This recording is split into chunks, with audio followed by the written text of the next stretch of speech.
els UGT, ¿vale? Són realment còmplices d'aquesta reforma laboral. No hem de culpar. Aleshores, tot l'abans que s'havia creat s'ha tirat a terra. Allarguen el nostre període de precarietat laboral perquè en el contracte de formació, en la nova reforma laboral, es subvencionen íntegrament per l'Estat. És a dir, per a l'empresari, aquests contractes suposen un cost zero. De que una empresa al dir que preveu pèrdues, vol dir que posteriorment la empresa acaba.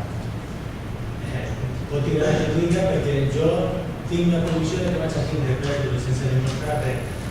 Què tinc d'ací? Quan decidís jo? És molt important. No hi ha que anar tanta pressa, perquè jo penso que la revolució precisament està ahí, en un altre lloc.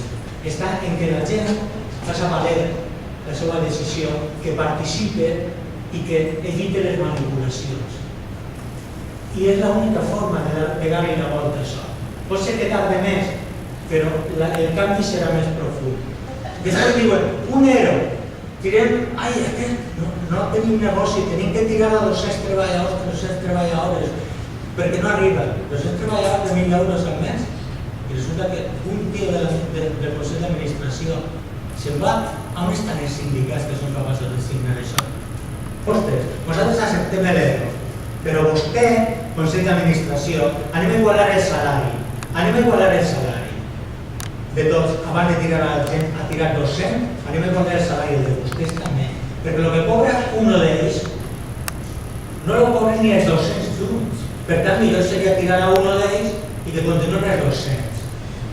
Hem d'intentar fer com estan a Argentina en altres llocs, que han ocupat fàbriques, s'han quedat la maquinària i estan funcionant. Hi ha un munt d'empreses que estan autogestionats i nosaltres volem un sistema autogestionat. Una empresa autogestionària que cobre que les diferències salarials siguin les mínimes, perquè així no pot treballar més gent i poden cobrar més els treballs. I aquest model tenia que canviar en aquesta història. En Gran Bretaña, de que la educación, ¿no? Bueno, o sea, algo que es un poco paradójico, ¿no? Pues es real totalmente. En el campus de Oxford, ¿no? Pues los estudiantes estén manifestándose y reclamando el que haya una educación accesible para todo el mundo, ¿no? El prestigioso colegio de Cambridge ocupado también por los estudiantes.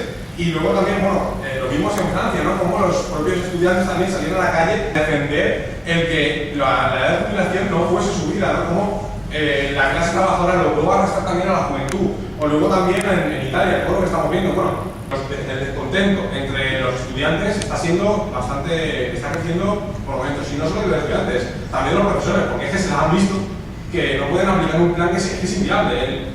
También hay ejemplos de facultades en que los profesores se han reunido con el rectorado porque están viendo que no pueden hacer exámenes todas las semanas, que no tienen tiempo para hacer exámenes, evaluaciones y luego hacer trabajos y dar clase. O sea, que es imposible. Luego, el mito de que iban a hacer clases súper pequeñas.